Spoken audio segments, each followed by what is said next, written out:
Anna's Love Letters by L.M. Montgomery. Are you going to answer Gilbert's letter tonight, Anna? Asked Alma Williams, standing in the pantry doorway, tall, fair, and gray-eyed, with the sunset light coming down over the dark firs, through the window behind her, and making a primrose nimbus around her shapely head. Anna, dark, vivid, and slender, was perched on the edge of the table, idly swinging her slippered foot at the cat's head. She smiled wickedly at Alma before replying.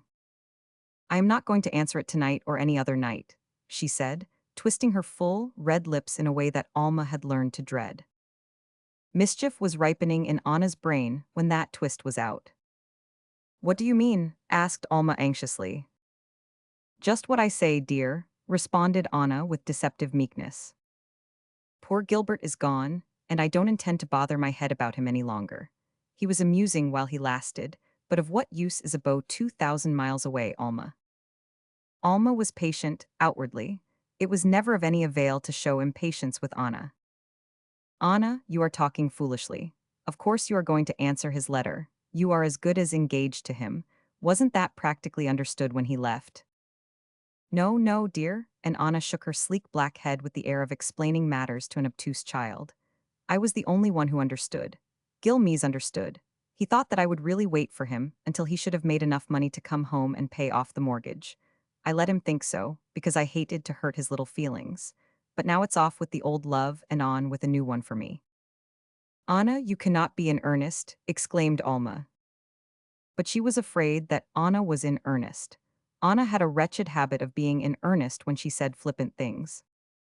You don't mean that you are not going to write to Gilbert at all, after all you promised? Anna placed her elbows daintily on the top of the rocking chair, dropped her pointed chin in her hands, and looked at Alma with black demure eyes. I do mean just that, she said slowly. I never mean to marry Gilbert Murray. This is final, Alma, and you need not scold or coax because it would be a waste of breath. Gilbert is safely out of the way, and now I am going to have a good time with a few other delightful men creatures in Exeter. Anna nodded decisively, flashed a smile at Alma, picked up her cat, and went out. At the door she turned and looked back, with the big black cat snuggled under her chin. If you think Gilbert will feel very badly over his letter not being answered, you might answer it yourself, Alma, she said teasingly. There it is. She took the letter from the pocket of her ruffled apron and threw it on a chair. You may read it if you want to. It isn't really a love letter. I told Gilbert he wasn't to write silly letters. Come, Pussy, I'm going to get ready for prayer meeting. We've got a nice, new, young, good-looking minister in Exeter, Pussy, and that makes prayer meeting very interesting. Anna shut the door, her departing laugh rippling mockingly through the dusk. Alma picked up Gilbert Murray's letter and went to her room. She wanted to cry, since she could not shake Anna. Even if she could have shook her, it would only have made her more perverse. Anna was in earnest. Alma knew that, even while she hoped and believed that it was but the earnestness of a freak that would pass in time. Anna had had one like it a year ago, when she had cast Gilbert off for 3 months, driving him distracted by flirting with Charlie Moore. Then she had suddenly repented and taken him back. Alma thought that this whim would run its course likewise and leave a repentant Anna. But meanwhile everything might be spoiled. Gilbert might not prove forgiving a second time. Alma would have given much if she could only have induced Anna to answer Gilbert's letter. But coaxing Anna to do anything was a very sure and effective way of preventing her from doing it. Alma and Anna had lived alone at the old Williams homestead ever since their mother's death 4 years before. Exeter matrons thought this hardly proper, since Alma, in spite of her grave ways, was only 24. The farm was rented, so that Alma's only responsibilities were the post office which she kept, and that harum-scarum beauty of an Anna. The Murray homestead adjoined theirs. Gilbert Murray had grown up with Alma. They had been friends ever since she could remember. Alma loved Gilbert with a love which she herself believed to be purely sisterly, and which nobody else doubted could be, since she had been at pains to make a match, Exeter matron's phrasing, between Gil and Anna, and was manifestly delighted when Gilbert obligingly fell in love with the latter. There was a small mortgage on the Murray place which Mr. Murray Sr. had not been able to pay off. Gilbert determined to get rid of it, and his thoughts turned to the west. His father was an active, hale old man, quite capable of managing the farm in Gilbert's absence. Alexander McNair had gone to the west 2 years previously and got work on a new railroad. He wrote to Gilbert to come too, promising him plenty of work and good pay. Gilbert went, but before going, he had asked Anna to marry him.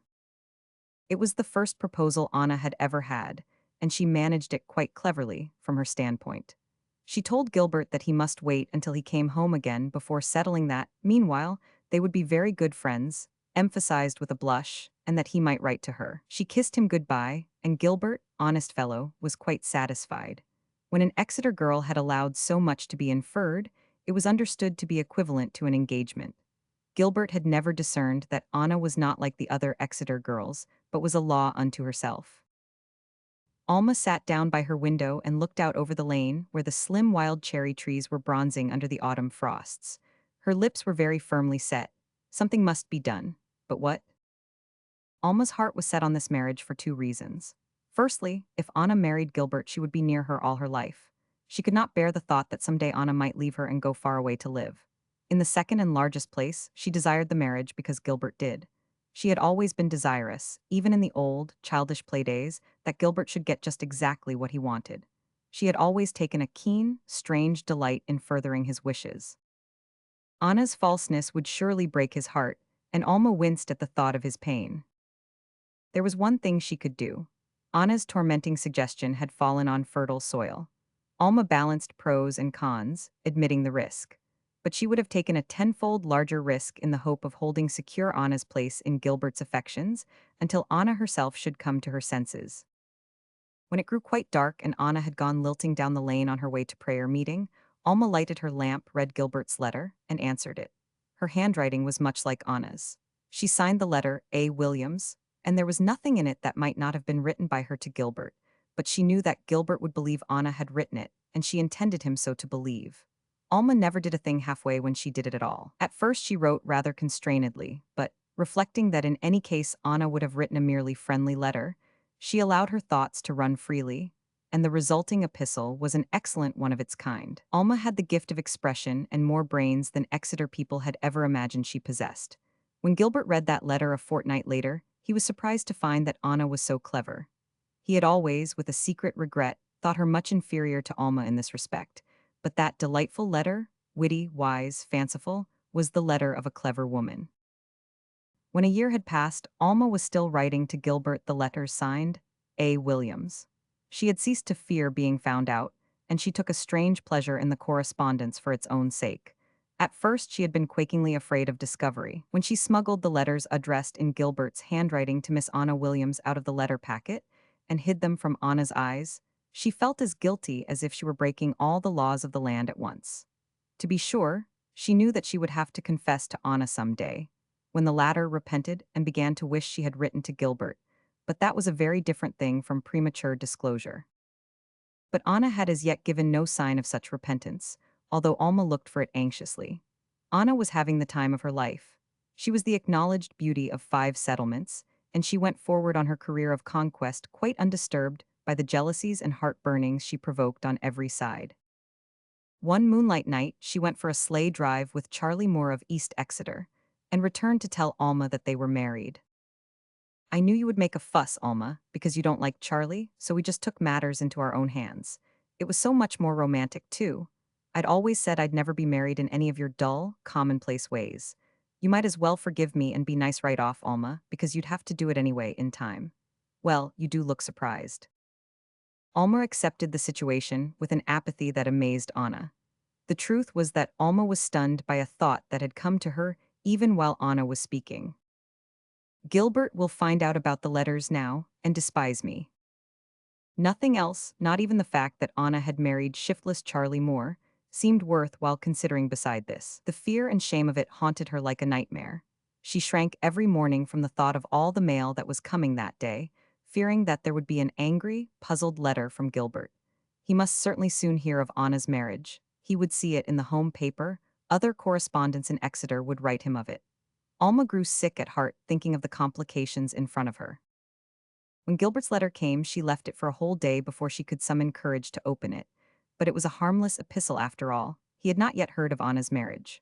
Alma had at first no thought of answering it, yet her fingers ached to do so. Now that Anna was gone, her loneliness was unbearable.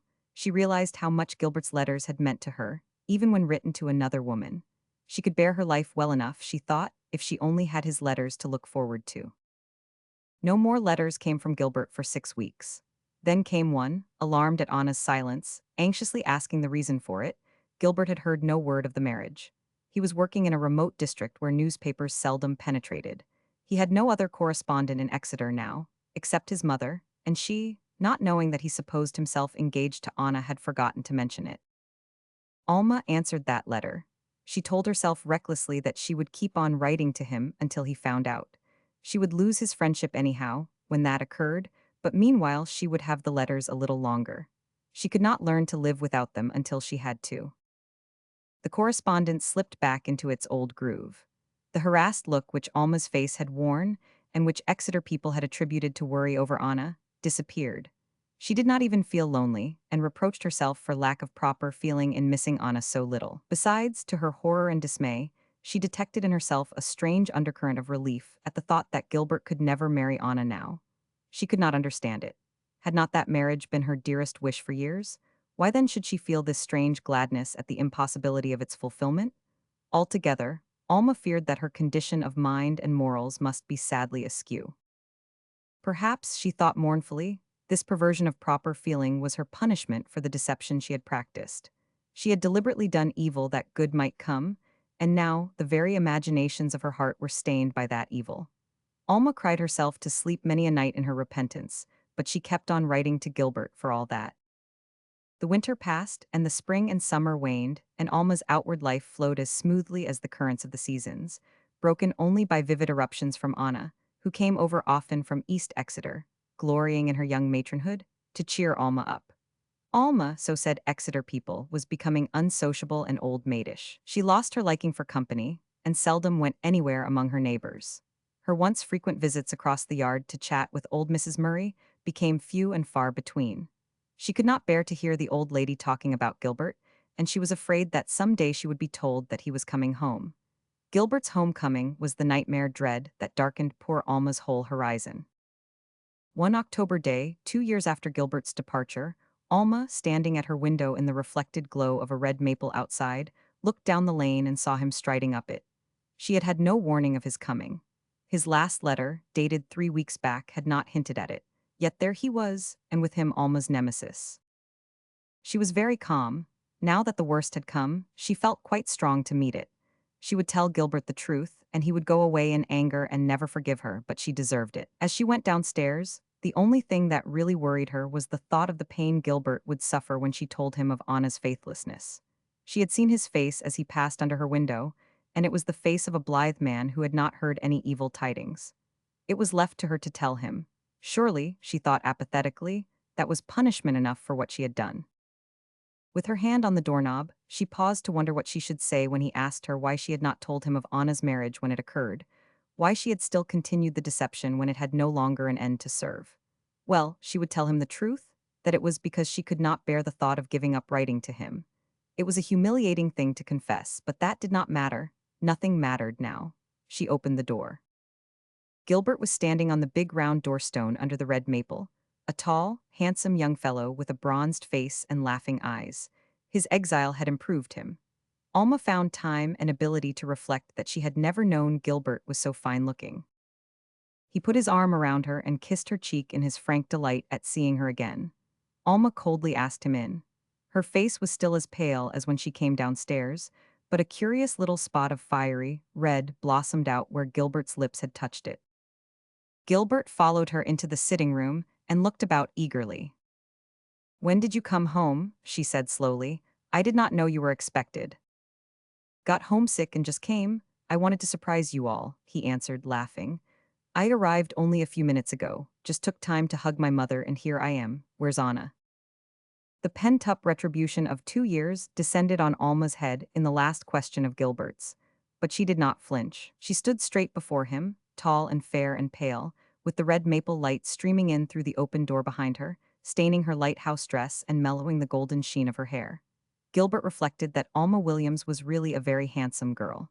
These 2 years had improved her. What splendid big gray eyes she had. He had always wished that Anna's eyes had not been quite so black. "Anna is not here," said Alma. "She is married." "Married?" Gilbert sat down suddenly on a chair and looked at Alma in bewilderment.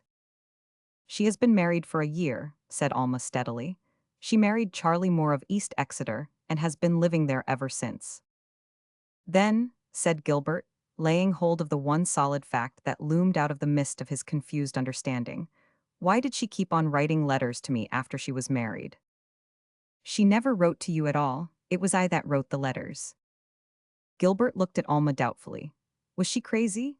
There was something odd about her, now that he noticed, as she stood rigidly there, with that queer red spot on her face, a strange fire in her eyes, and that weird reflection from the maple enveloping her like an immaterial flame. I don't understand, he said helplessly. Still standing there, Alma told the whole story, giving full explanations but no excuses. She told it clearly and simply, for she had often pictured this scene to herself and thought out what she must say. Her memory worked automatically, and her tongue obeyed it promptly. To herself she seemed like a machine, talking mechanically, while her soul stood on one side and listened. When she had finished, there was a silence, lasting perhaps 10 seconds. To Alma, it seemed like hours. Would Gilbert overwhelm her with angry reproaches, or would he simply rise up and leave her in unutterable contempt? It was the most tragic moment of her life, and her whole personality was strung up to meet it and withstand it. Well, they were good letters anyhow, said Gilbert finally. Interesting letters, he added, as if by way of a meditative afterthought. It was so anticlimactic that Alma broke into an hysterical giggle, cut short by a sob. She dropped into a chair by the table and flung her hands over her face, laughing and sobbing softly to herself. Gilbert rose and walked to the door, where he stood with his back to her until she regained her self-control. Then he turned and looked down at her quizzically. Alma's hands lay limply in her lap, and her eyes were cast down, with tears glistening on the long, fair lashes. She felt his gaze on her. Can you ever forgive me, Gilbert? She said humbly. I don't know that there is much to forgive, he answered. I have some explanations to make too, and since we're at it, we might as well get them all over and have done with them. 2 years ago, I did honestly think I was in love with Anna, at least when I was round where she was. She had a taking way with her, but somehow, even then, when I wasn't with her, she seemed to kind of grow dim and not count for so awful much after all. I used to wish she was more like you, quieter, and not so sparkling. When I parted from her that last night before I went west, I did feel very bad, and she seemed very dear to me, but it was 6 weeks from that before her. Your letter came, and in that time she seemed to have faded out of my thoughts. Honestly, I wasn't thinking much about her at all. Then came the letter, and it was a splendid one, too. I had never thought that Anna could write a letter like that, and I was as pleased as Punch about it. The letters kept coming, and I kept on looking for them more and more all the time. I fell in love all over again with the writer of those letters. I thought it was Anna, but since you wrote the letters, it must have been with you, Alma. I thought it was because she was growing more womanly that she could write such letters. That was why I came home. I wanted to get acquainted all over again before she grew beyond me altogether. I wanted to find the real Anna the letters showed me. I didn't expect this. But I don't care if Anna is married, so long as the girl who wrote those letters isn't. It's you I love, Alma. He bent down and put his arm about her, laying his cheek against hers. The little red spot where his kiss had fallen was now quite drowned out in the color that rushed over her face. If you'll marry me, Alma, I'll forgive you, he said. A little smile escaped from the duress of Alma's lips and twitched her dimples. I'm willing to do anything that will win your forgiveness, Gilbert, she said meekly.